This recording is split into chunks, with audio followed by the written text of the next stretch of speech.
Hello नमस्कार प्रणाम। हम है भोजपुरी लोग आए। आज बहुत खुशी की बात है, फिर से स्टूडियो पे हम सभी लोग आए हैं कुछ प्रोजेक्ट के बारे में।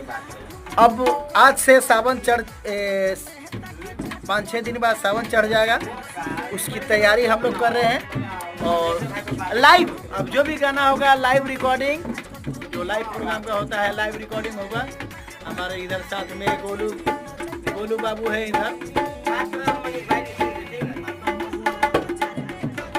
तबला बजा रहे हैं गोलू बाबू। उधर ऋतिक सिंह चंद्रवंशी है। हम लोग आज आरव भाई के स्टूडियो में आए हुए हैं। बहुत ही प्यारा स्टूडियो है हमारे पूरा स्टूडियो का सेटअप होगा, खाली लाइव वीडियो होगा। और यहाँ पर लाइव का भी व्यवस्था है। अपने जिला में लाइव का स्टूडियो खोला है, बहुत ही खुशी के बात गोलू बाबू का तबला इतना मस्त बजा रहे हैं।